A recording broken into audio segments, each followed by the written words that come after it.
All right, here is part 2 of chapter 1 of Harry Potter and the Sorcerer's Stone by J.K. Rowling. The chapter is called The Boy Who Lived. This is the second part of chapter 1.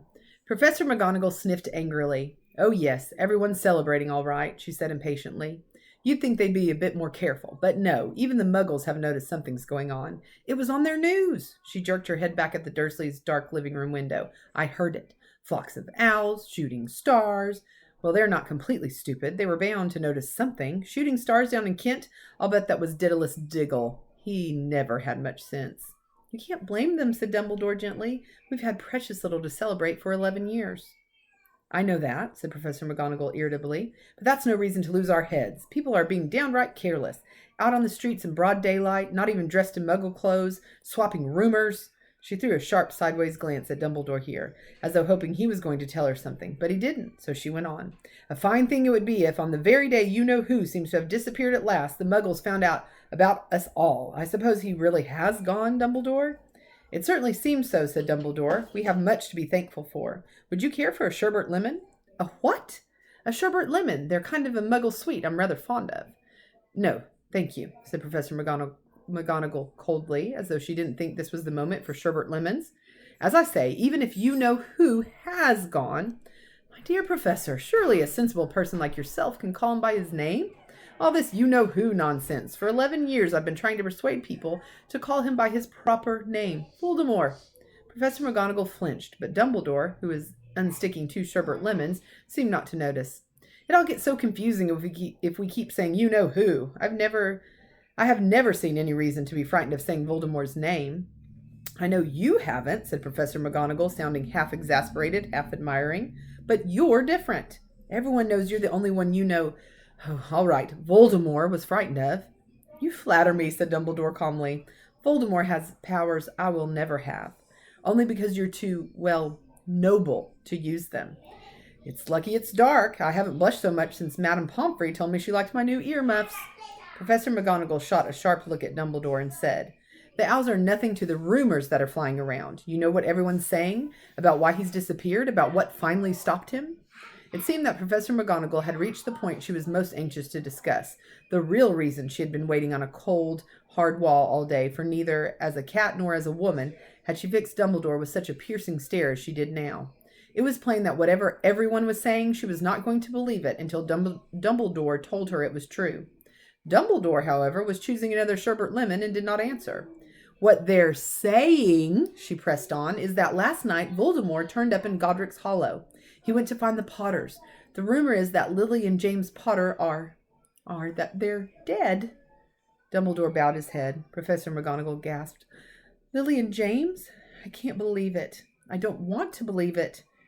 Oh, Albus."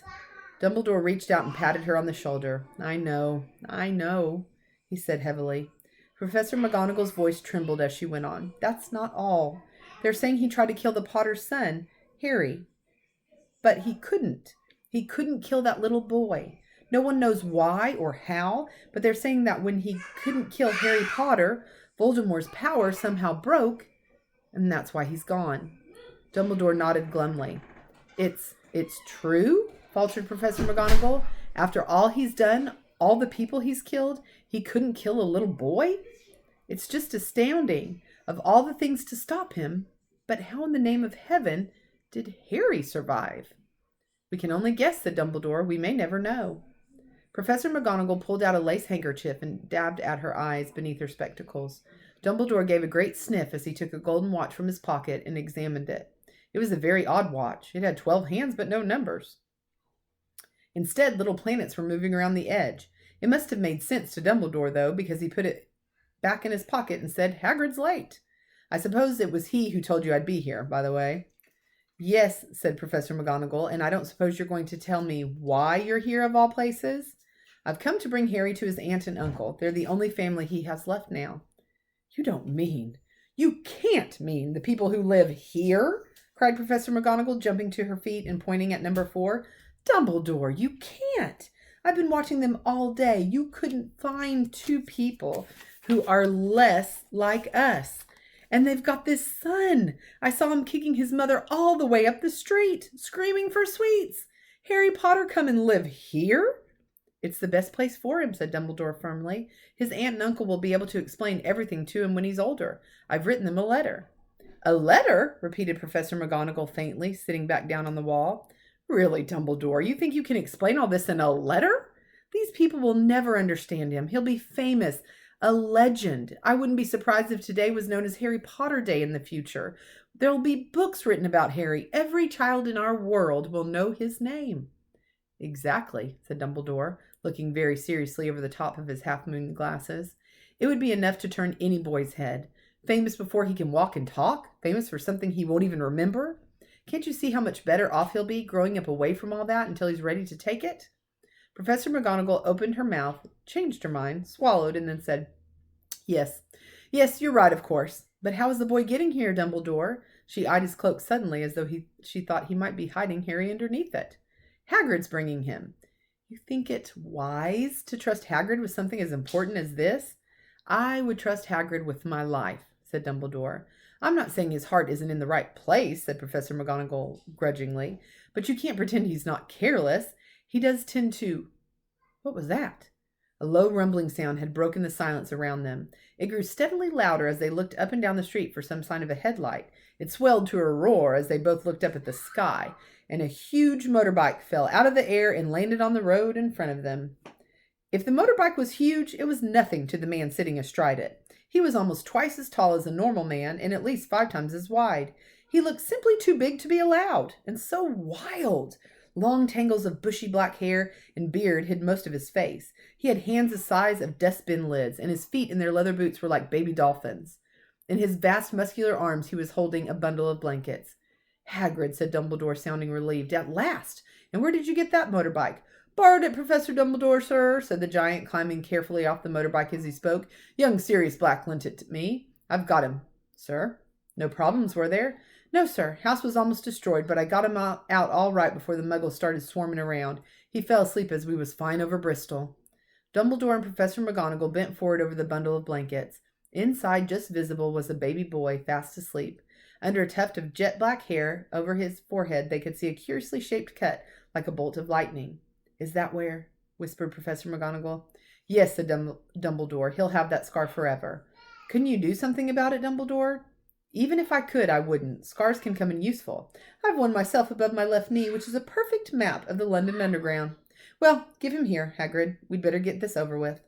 Dumbledore took Harry in his arms and turned towards the Dursleys' house. There's Hagrid on his motorbike. Big. Could I say goodbye to him, sir? Asked Hagrid. He bent his great shaggy head over Harry and gave him what must have been a very scratchy, whiskery kiss. Then suddenly Hagrid let out a howl like a wounded dog. Shh, hissed Professor McGonagall. You'll wake the muggles. So sorry, sobbed Hagrid, taking out a large spotted handkerchief and burying his face in it. But I can't stand it. Lily and James dead, and poor little Harry off to live with muggles. Yes, it's all very sad, but get a grip on yourself, Hagrid, or we'll be found, Professor McGonagall whispered, patting Hagrid gingerly on the arm as Dumbledore stepped over the low garden wall and walked to the front door. He laid Harry gently on the doorstep, took a letter out of his cloak, tucked it inside Harry's blankets, and then came back to the other two. For a full minute, the 3 of them stood and looked at the little bundle. Hagrid's shoulders shook. Professor McGonagall blinked furiously, and the twinkling light that usually shone from Dumbledore's eyes seemed to have gone out. Well, said Dumbledore finally, that's that. We've no business staying here. We may as well go and join the celebrations. Yeah, said Hagrid in a very muffled voice. I'd best get this bike away. Good night, Professor McGonagall, Professor Dumbledore, sir. Wiping his streaming eyes on his jacket sleeve, Hagrid swung himself onto the motorbike and kicked the engine into life. With a roar, it rose into the air and off into the night. I shall see you soon, I expect, Professor McGonagall, said Dumbledore, nodding to her. Professor McGonagall blew her nose in reply. Dumbledore turned and walked back down the street. On the corner, he stopped and took out the silver putter-outer. He clicked at once, and 12 balls of light sped back to the street lamp so that Privet Drive glowed suddenly orange, and he could make out a tabby cat slinking around the corner at the other end of the street. He could just see the bundle of blankets on the step of number 4. Good luck, Harry, he murmured. He turned on his heel, and with a swish of his cloak, he was gone.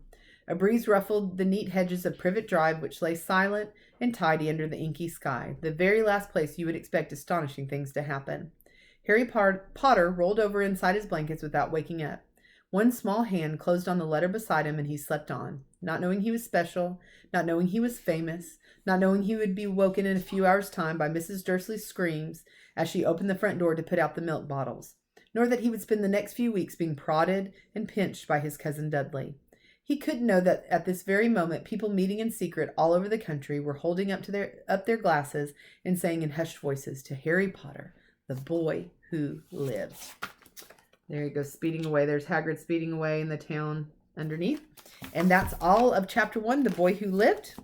See you later for Chapter 2, The Vanishing Glass. Bye!